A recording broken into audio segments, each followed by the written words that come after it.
Imagine करिए एक दिन आप सुबह उठ के पैरट का केज खोलते हो और केज के बॉटम पर आपको हर जगह पैरट के फेदर्स दिखते हैं। आपका पैरट जो कभी full of life, full of colour था, उसकी बॉडी पे हर जगह बॉल्ड पैचेस दिखते हैं या फेदर्स उखड़ने के निशान दिखते हैं, कुछ इस बर्ड के जैसे।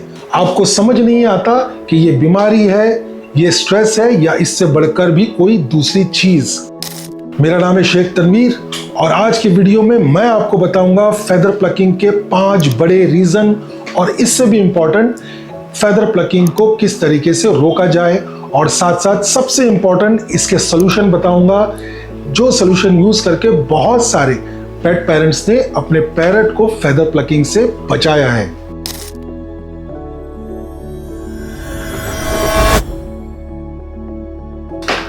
सबसे पहले आपको यह जानना बहुत जरूरी है कि फेदर प्लकिंग एक्चुअल में होता क्या है।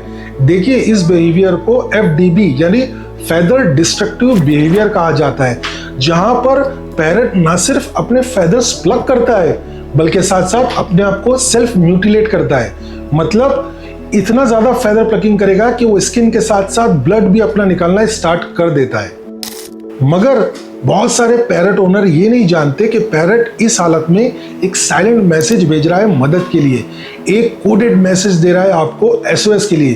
तो आइए मैं आपको इस कोडेड मैसेज को डिकोड करके बताता हूं। देखिए, आगे बढ़ने से पहले सबसे पहले आपको ये जानना बहुत जरूरी है कि इनके रीजंस क्या होते हैं, क्योंकि क्योर से पहले कॉज जानना बहुत जरूरी होता है। क्योंकि अगर आपने कॉज जान लिया तो ये बीमारी फिर पलट के वापस नहीं आएगी, आपको उसका रीजन पता होगा। देखिए, पैरट्स जो है ना वो काफी इमोशनली सेंसिटिव बर्ड होते हैं और स्ट्रेस सबसे बड़ा रीजन होता है फेदर प्लकिंग का। तो आपको सबसे पहले ये जानना है कि आपका बर्ड किसी वजह से स्ट्रेस में है या नहीं है। तो आप किस तरीके से आइडेंटिफाई करेंगे कि आपका पैरट स्ट्रेस में है कि नहीं है। देखिए, सबसे पहले आपको खुद से एक सवाल पूछना होगा। आपके आसपास आपको नजर डाल के कुछ सवाल आपको खुद से करने होंगे। क्या मेरे पैरट लॉइड नॉइजेस यानी जोरदार आवाजें से इसको एक्सपोजर हो रहा है क्या? जैसे घर में टीवी है, बच्चे लोगों का चिल्लाना है, कुत्ते का भौंकना है, या मैंने पैरट को ऐसी जगह रखा है जहां से कंटिन्यूस ट्रैफिक का शोर आ रहा है कि नहीं आ रहा है। नंबर 2, इसका सडन इन्वायरमेंट चेंज हुआ है क्या? फॉर एग्जाम्पल, आप नए घर में शिफ्ट हुए हैं या इसका जो केज है आपने लिविंग एरिया से हटा के बेडरूम में रख दिया है, या इसका कोई फेवरेट टॉय हटाया है। नंबर 3, इसको प्रॉपर स्लीप मिल रही है या नहीं। देखिए, पैरट को ज़्यादा से ज़्यादा 8, 10 से 12 घंटे की स्लीप लगती है। अगर जब भी पैरट सो रहा है तो आपके घर में टीवी चल रहा है, म्यूजिक चल रहा है, तो उसकी स्लीप को वो बहुत ज़्यादा डिस्टर्ब होता है। तो ये चीज़ें आपको आइडेंटिफाई करना है कि स्ट्रेस इसे क्यों हो रहा है। तो इसका सोल्यूशन क्या है? देखिए, पैरट को आपको ऐसी जगह रखना है जहाँ पर ज़्यादा नॉइज से इसको डिस्टर्बेंस ना हो। किचन, टीवी या कोई भी रोड साइड विंडो वाली जगह पे आप इसको मत रखिए, ऐसी जगह रखिए जहाँ डिस्टर्बेंस कम हो। नंबर 2, सोते वक्त बर्ड के केज पे ब्लैकआउट कर्टन्स आप लगा सकते हैं, ताकि बर्ड्स को आने जाने वाले लोगों से या आवाज़ तो चलो होगी, मगर कोई भी तरीके की लाइट या साउंड या कोई भी चीज़ से उसको थोड़ी सी डिस्टर्बेंस कम हो। और पैरट है ना, पैरट को कंसिस्टेंसी बहुत पसंद होती है। मतलब आप जो शेड्यूल है ना वो मेंटेन करके रखिए। टाइम पर उसको खिलाना, टाइम पे बाहर लेके खेलना, टाइम पे इसको सोना। तो आप इस तरीके से स्ट्रेस से होने वाली प्रॉब्लम से इनको दूर रख सकते हैं। इमेजिन करिए आपको एक रूम में लॉक करके छोड़ दिया जाए और करने के लिए कुछ ना हो, आप पागल हो जाएंगे ना। यही प्रॉब्लम होता है पैरट के साथ में जब इन्हें इनफ मेंटल और फिजिकल स्टिमुलेशन नहीं मिलती। देखिए, ये पैरट के दिमागों को, इनकी जो इंटेलिजेंस लेवल है, उनको इंगेज करके ना रखा जाए ना, तो ये डिस्ट्रक्टिव बिहेवियर की तरफ चले जाते हैं, जिसका मतलब इन्हें तोड़ने और काटने की आदत लगती है।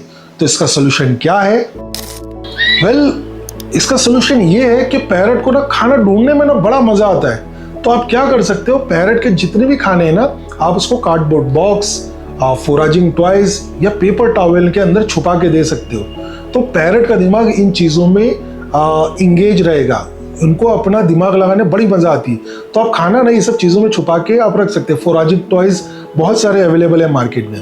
साथ साथ पैरट सिर्फ पेपर और वुड आप इनको तोड़ने के लिए दे सकते हो। जैसे मैंने बहुत बार बताया है, आप नीम की, आंवला की, नीलगिरी की या फिर आप अमरूद की लकड़ियां इनको दे सकते हो, ताकि इनका जो डिस्ट्रक्टिव बिहेवियर है वो लकड़ी पे निकले, ना कि इनके फेदर्स पे निकले। पैरट की डाइट के बारे में एक सिंपल सा यूनिवर्सल रूल है, bad diet is equal to bad feathers. अगर आपका बर्ड सिर्फ सीड्स खा खा कर जिंदा है, या आप उसको सिर्फ सीड खिला रहे हो और उसको डेली का नरिशमेंट नहीं मिल रहा है, जैसे फ्रूट्स हो गया, वेजीज हो गई या दूसरी जो भी हेल्थी चीजें हैं, तो उसका डायरेक्टली असर पड़ता है पैरट के फेदर्स पे।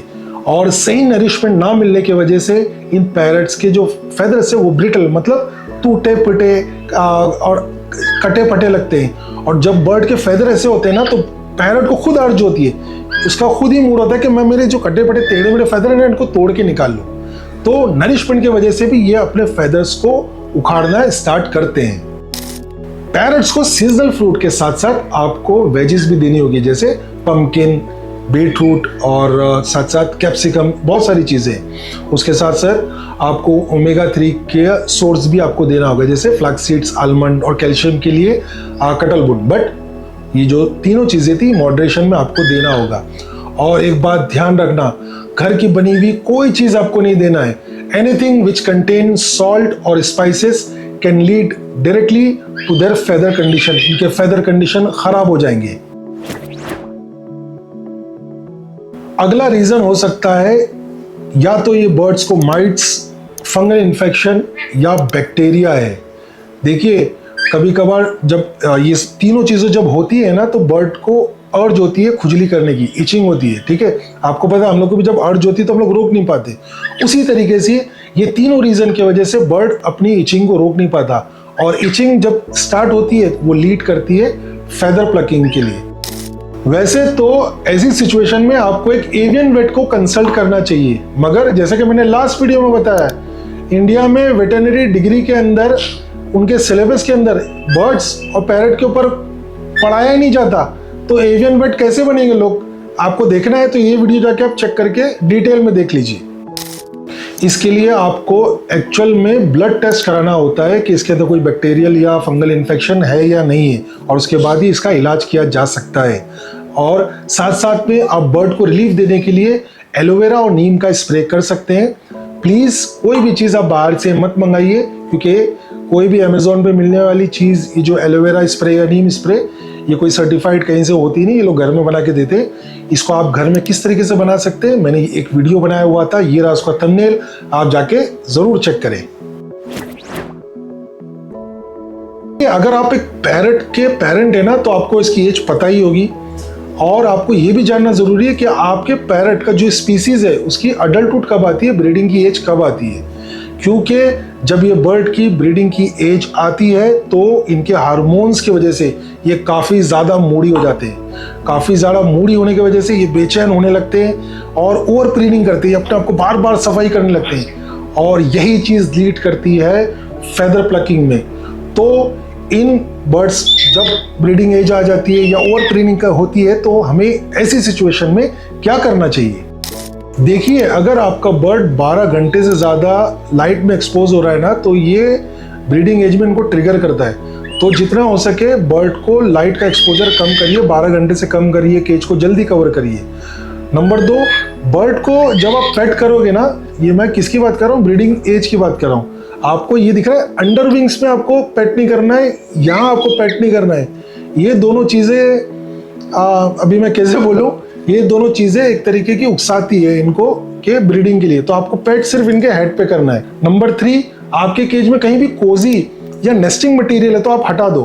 कहीं भी छोटी सी जगह एक मटका रहेगा या कोई बॉक्स रखा हुआ है या नेस्टिंग मटेरियल है ना, तो ये चीज़ें इनकरेज करती है बर्ड्स को मेट करने के लिए, तो ये सब चीज़ आप हटा दो। और नंबर 4, बर्ड का प्रोटीन इंटेक आपको कम करना है, क्योंकि प्रोटीन इंटेक जैसे ही आप कम करोगे तो इनके हार्मोनल एग्रेशन में ना कमी आएगी। फेदर प्लकिंग एक सीरियस इशू है, मगर अच्छी बात यह है कि इसे रिवर्स किया जा सकता है।